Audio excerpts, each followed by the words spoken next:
Hi children, welcome back to social science class. Hope all of you finished your geography assignments. Today we are going to discuss the first chapter of history that we had already discussed in our online classes. Tracing changes through 1,000 years. Historians had divided history into three periods depending on time: ancient, medieval and modern.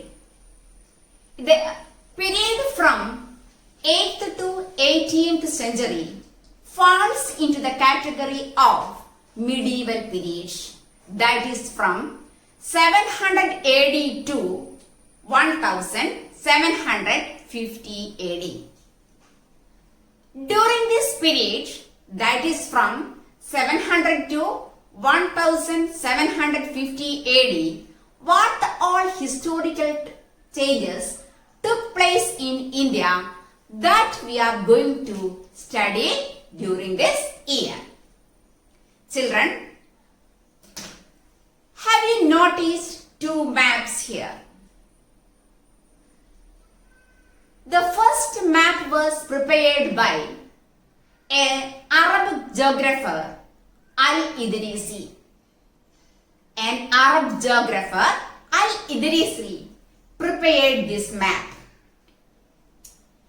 What is the peculiarity of this map? All the names of the places were written in Arabic. At the same time, this map prepared by Al-Idrisi was upside. That means in the place of South India, there comes North India. That is why Sri Lanka on the top. Just you have a look at the second map. That is, after 600 years later, a French cartographer prepared another map. Then children, what do you mean by the term cartographer? A person who is making a map is known as a cartographer. So, who is a cartographer? A person who is making map is known as a cartographer. This map prepared by the French cartographer have some similarity with the present map of India. That is why this map used by the Europeans and sailors for voyages. Next, new and old terminologies. Historical records exist in various languages. These languages or meaning of these languages changed over time. For example, the meaning of the medieval Persian is entirely different from the modern Persian, or the language of medieval Persian is entirely different from modern Persian in grammar, in vocabulary and even in the meaning of the sentences also. The terminologies or the words used by the historians changed over periods. Children, please note the meaning of the terminologies used by the historians changed over periods. Now, let us discuss the meaning of two words, that is Hindustan and foreigner, how the meaning of these two words or the terminology used by the historians, how it changed as the time passes by. First, let us discuss the meaning of the word Hindustan. in the 13th century, Minhaj-e-Siraj used the term Hindustan to mean which areas?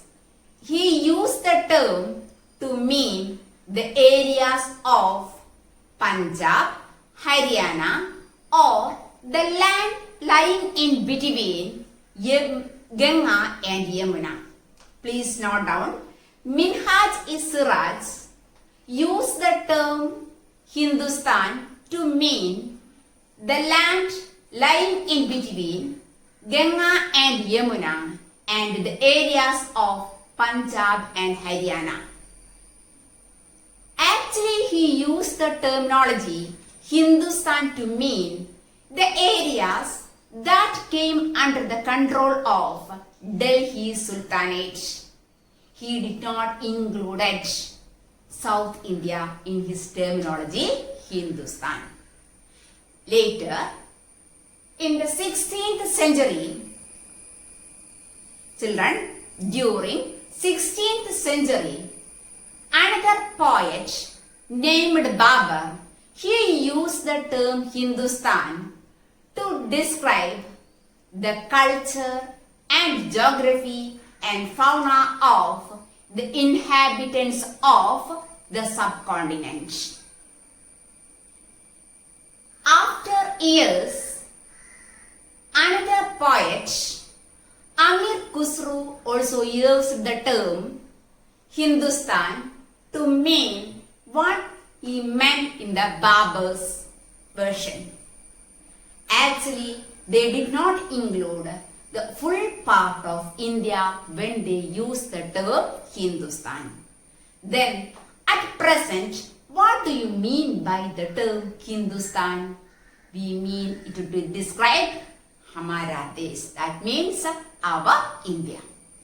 Then the terminology used by the historians, foreigner, that also changed as the time passes by. In the past, they used the term foreigner to mean any stranger who is not a part of this culture and society. That is, any stranger who is not a part of the same culture and society, the historians described as a foreigner. But what do you mean by a foreigner at present? Any person who is not an Indian, we call him as a foreigner. Please note down. At present, a person who is not an Indian, we call him as a foreigner. Children, now let us move on to what are the sources for these historians. Historians used variety of sources to study about the past. Historians used variety of sources to study about the past. These sources changes depending on time and nature. The sources used by the historians are changing. Then, what are the important sources for the historians? The important sources of historians are coins, inscriptions, architecture, and textual records. Children, please note down what are the sources of information for historians. What are coins, inscriptions, architecture, and textual records? How they used to write the textual records? Early period, paper were not available. At that time, they had written manuscripts. And printing technology was also not available. The historians used to write historical events by hand.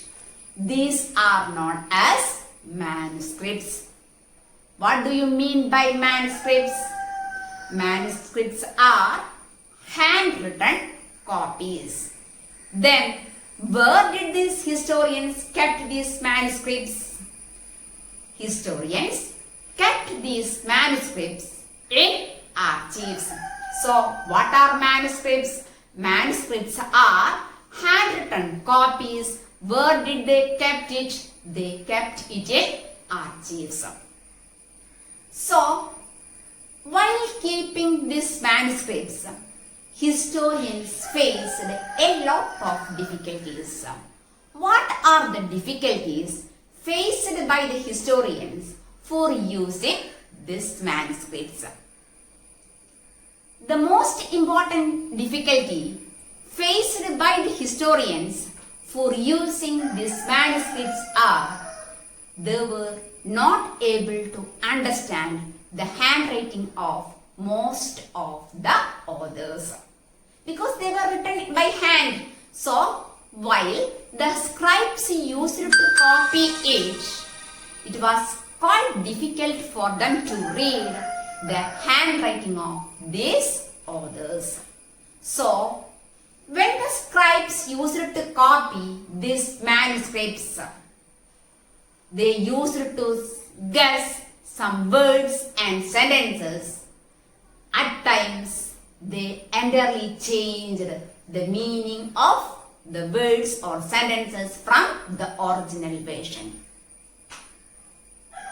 The guessing of words or sentences copied by the scribes changed over as the centuries after centuries.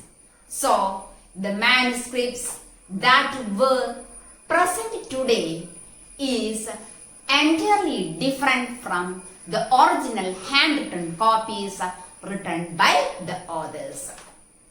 So, children, today we had learned about we say cartographer and how the terminologies used by the historians changed over time and what are the sources of historians. Again, we wanted to study what all historical, social and political changes taken place during this medieval period, that is from 7th to 18th centuries. What all political, social, economic changes took place in India, that we can discuss in the next class.